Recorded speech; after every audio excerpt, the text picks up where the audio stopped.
Ngày dài trôi quá lâu từ khi ta gặp nhau, và tôi sẽ nói hết những điều chôn sâu này khi ta gặp lại.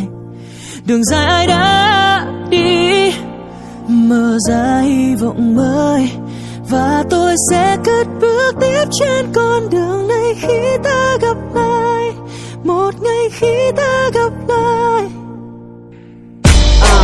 Ngồi bên nhau từ đêm khuya tới gần sáng, truyền tay nhau điếu thuốc tàn bên những câu chuyện cùng vỏ bia ngổn ngang. Không màng thời gian, thật rong chơi bóng ba khắp nơi, trải nghiệm cuộc đời có khi là khó khăn bên những giọt lệ rơi.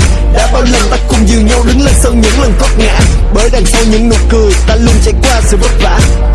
Tôi luôn quý trọng điều đó từ những người dân khác họ, nên ta đã mãi là anh em.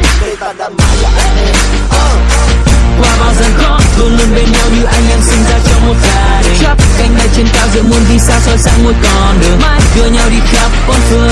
Ngày dài trôi quá lâu từ khi ta gặp nhau, và tôi sẽ nói hết những điều chôn sâu này khi ta gặp lại.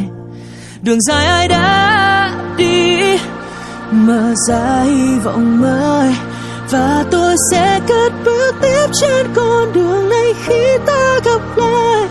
Một ngày khi ta gặp lại.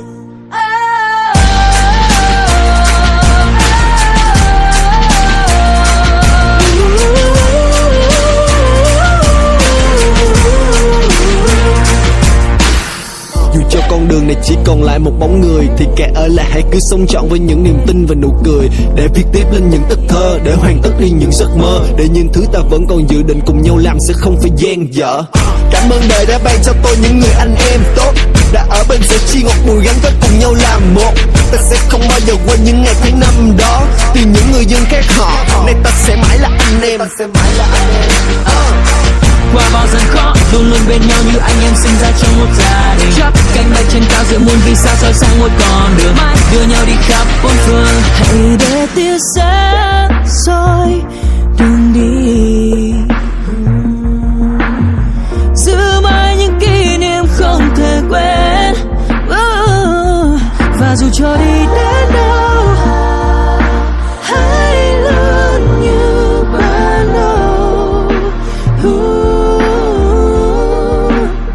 It's been a long day without you, my friend, and I'll tell you all about it when I see you again. We've come a long way since we began, and I'll tell you all